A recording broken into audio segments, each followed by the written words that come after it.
वंदे मातरम। साथियों, अगस्त का महीना आज़ाद भारत की राजनीति में एक अहम महीना है। महात्मा गांधी ने 2 अगस्त अंग्रेजों भारत छोड़ो आंदोलन कि हमारा देश स्वाधीन हुआ। 15 अगस्त ग्वालियर टैंक के अंदर अंग्रेजों भारत छोड़ो जो मुहिम चली थी। और अब मैं जिस भूमि पे खड़ा हूँ, यह भूमि है देव भूमि। सामने अनेक देव मंदिर है और ये जो आप देख रहे हैं, ये स्वतंत्रता सेनानियों की अजर निशानी के रूप में 22 जनवरी 1939 को आज़ाद मैदान में स्वतंत्रता संग्राम का शंखनाद कर जिन लोगों को गिरफ्तार किया गया था, उनमें गोकुल भाई भट्ट, पुखराज जी सिंघी, धर्मचंद जी सुराणा, धनराज जी तातेड़, ताराचंद जी दोषी, बाबूजी मुद्दा और खुशहाल चंद जी ऐसे अनेक स्वतंत्रता सेनानियों का संग्राम।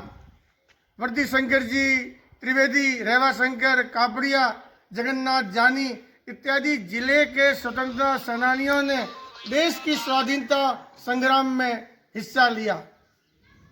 भाइयों, गोकुल भाई भट्ट हाथल के निवासी और वो संविधान निर्मात्री सभा के सदस्य रहे। वो कांग्रेस के प्रथम अध्यक्ष बने और महात्मा गांधी के द्वारा उन्हें राजस्थान राज्य में भेजा गया आज़ादी के आंदोलन के लिए और उन्होंने सिरोही में प्रजामंडल का गठन किया।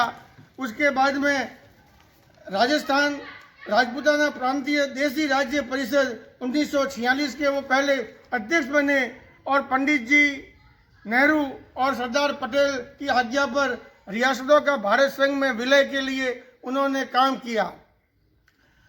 आज़ादी के इस महानायक की बड़े दुर्भाग्य की बात है कि सिरोही जिले में कोई प्रतिमा नहीं है।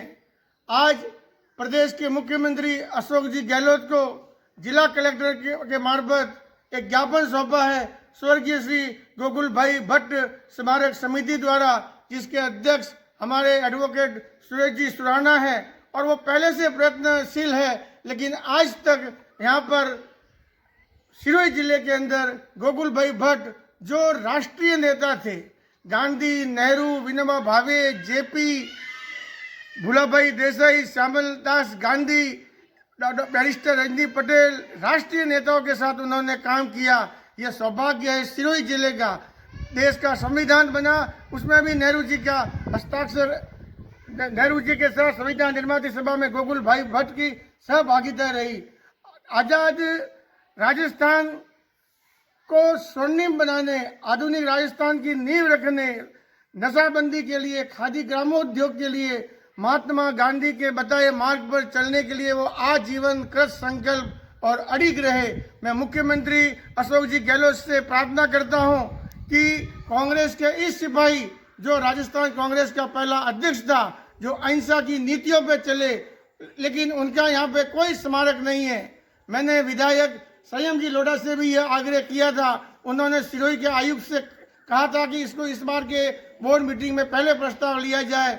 मैं आशा और उम्मीद रखता हूं मुख्यमंत्री अशोक जी गहलोत जो स्वयं एक गांधीवादी है, खादी ग्रामोद्योग और कुटीर उद्योगों को बढ़ावा देने में विश्वास रखते हैं, शराबबंदी के बारे में भी उनके अच्छे विचार हैं और वो अवश्य सिरोही जिले में गोकुल भाई भट्ट की आदमकद प्रतिमा लगाने की दिशा में पहल करेंगे और स्वर्गीय गोकुल भाई भट्ट को 5वीं तक के पाठ्यक्रम में शामिल कर बच्चों को उनके जीवन से शिक्षा मिल सके, इस बारे में भी प्रयत्न करेंगे। मेरा मुख्यमंत्री अशोक जी गहलोत से पुनः निवेदन है, विधायक संयम जी लोढ़ा से पुनः निवेदन है कि आज़ादी के इस दीवाने को, जिन्होंने आज़ाद भारत कराने के लिए जेल की यातना सही, अंग्रेजों का दमन भी सहा और रियासत काल के अंदर भी लाठियां खाई और आज़ाद भारत का पहला झंडा इसी स्थान पर फहराया गया था। आप देख रहे हैं मेरे सामने ये आज़ाद मैदान है और इसी आज़ाद मैदान के अंदर हमारे सिरोही जिले के स्वतंत्रता सेनानी प्रजामंडल की और हिंदुस्तान को आज़ाद कराने की मीटिंगें यहाँ करते थे, यहीं पे बिगुल बजते थे। 15 अगस्त अभी आने वाली है।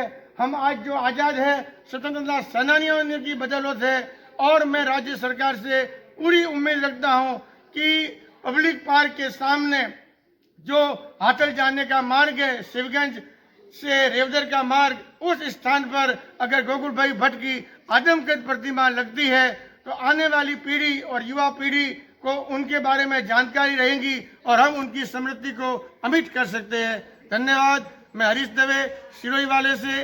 देखते रहे, सब्सक्राइब करें। वंदे मातरम।